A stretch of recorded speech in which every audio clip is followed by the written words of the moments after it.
Hello friend, আজ আমরা মারাঠা সাম্রাজ্য সম্পর্কে পড়ব। তাহলে চলো শুরু করা যাক। সিসোদিয়া বংশের প্রতিষ্ঠাতা কে ছিলেন? শিবাজি। শিবাজি 20 এপ্রিল 1627 সালে জন্মগ্রহণ করেন। কত সালে? 20 এপ্রিল 1627 সালে। শিবাজির পিতা কে ছিলেন? শাহাজি ভোসলে আর মাতা কে ছিলেন? জিজাবাই। পিতা শাহাজি ভোসলে, মাতা জিজাবাই। শিবাজির গুরুদেব কে ছিলেন? কোন্ডদেব আর আধ্যাত্মিক গুরু ছিলেন রামদাস। দুজনের মধ্যে ফেভারেট গুরু কে ছিলেন? কোন্ডদেব, এফভি অর্থাৎ ফেভারেট। শিবাজিকে কি বলা হতো? পাহাড়ি চুহা বলা হতো, পাহাড়ি ইঁদুর বা চুহা বলা হতো শিবাজিকে। শিবাজি গুরিলা পদ্ধতি তথা ছাপামার পদ্ধতিতে যুদ্ধ করতেন। গুরিলা পদ্ধতি তথা ছাপামার পদ্ধতি কি, এগুলো জানতে হলে ফাউন্ডেশন ক্লাসে জয়েন করতে হবে। 1657 সালে শিবাজি আর ঔরঙ্গজেবের মধ্যে যুদ্ধ হয়। কত সালে শিবাজি আর ঔরঙ্গজেবের মধ্যে যুদ্ধ হয়? 1657 সালে। 1664-তে সুরাট লুট করেন। শিবাজি কত সালে সুরাট লুট করেছিলেন? 1664। আর একটা করেছিলেন এই যে 1670 সালে দ্বিতীয়বার সুরাট লুট করেছিলেন। তারপরে দেখো, জয় সিং আর শিবাজির মধ্যে 5 জুন 1665-তে পুরন্দরের সন্ধি হয়েছিল। কার সাথে পুরন্দরের সন্ধি করেছিল? জয় সিংয়ের সাথে।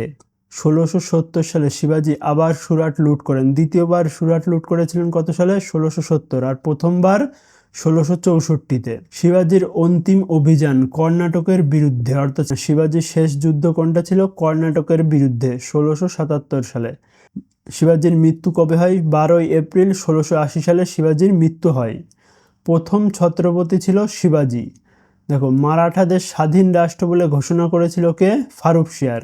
মারাঠাদের স্বাধীন বলে ঘোষণা করেছিল কে? ফারুকশিয়ার।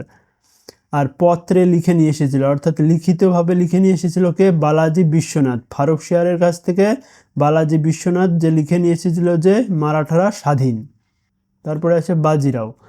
দক্ষিণ ভারতের নিজামুল মুলকের সঙ্গে মুন্সি শিবগাঁওয়ের সন্ধি করেন। বাজিরাও কার সাথে মুন্সি শিবগাঁওয়ের সন্ধি করেছিলেন? নিজামুল মুলকের সাথে। তিনি কে ছিলেন? হায়দ্রাবাদের নবাব ছিলেন নিজামুল মুলক।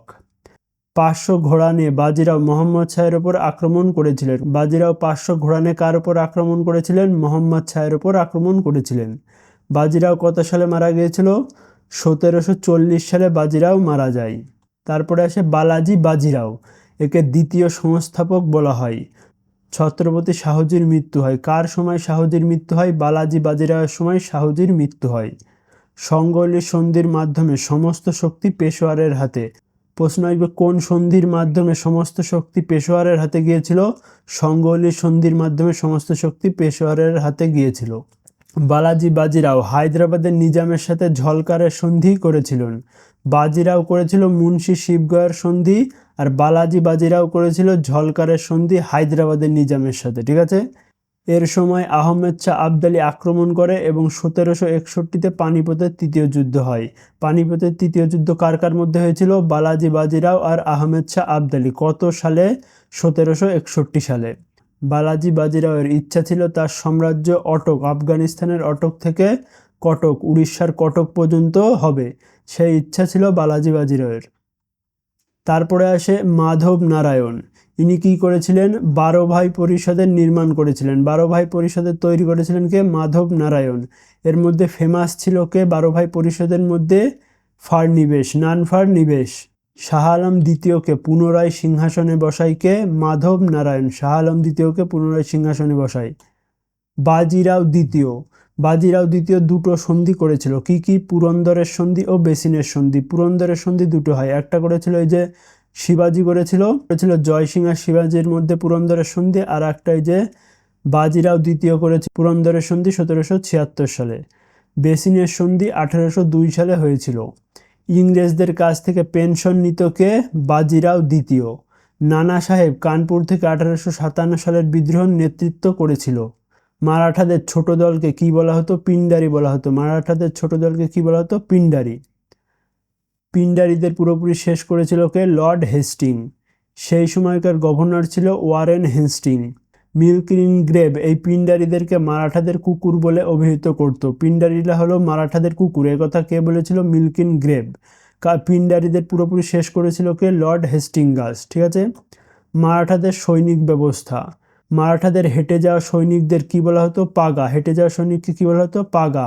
আর মারাঠাদের ঘোড়ায় চড়া সৈনিক, অর্থাৎ ঘোড়ায় যারা থাকতো তাদের কি বলা হতো? বর্গি। এরা আবার দু প্রকার ছিল, বর্গী স্থায়ী সৈনিকদের বলা হতো আর শিলাদার অস্থায়ী সৈনিকদের বলা হতো। ট্যাক্স, মারাঠাদের ট্যাক্স ব্যবস্থা দুই প্রকার ছিল, কি কি? স্বদেশমুখী আর চর ট্যাক্স। স্বদেশমুখী ট্যাক্স কি ছিল? নিজের দেশ থেকে নেওয়া ট্যাক্সকে স্বদেশমুখী, আর অন্যের দেশ থেকে নেওয়াকে ট্যাক্সকে বলা হতো চর ট্যাক্স। ছত্রপতি অর্থাৎ রাজা, পেশোয়ার অর্থাৎ প্রধানমন্ত্রী, আমত্তা অর্থাৎ বিত্তমন্ত্রী। ঠিক আছে, থ্যাংকস ফর ওয়াচিং। ভিডিওটা ভালো হতে একটা লাইক করো, কোনো ডাউট থাকলে কমেন্ট করো এবং চ্যানেলে নতুন হয়ে থাকলে সাবস্ক্রাইব করো।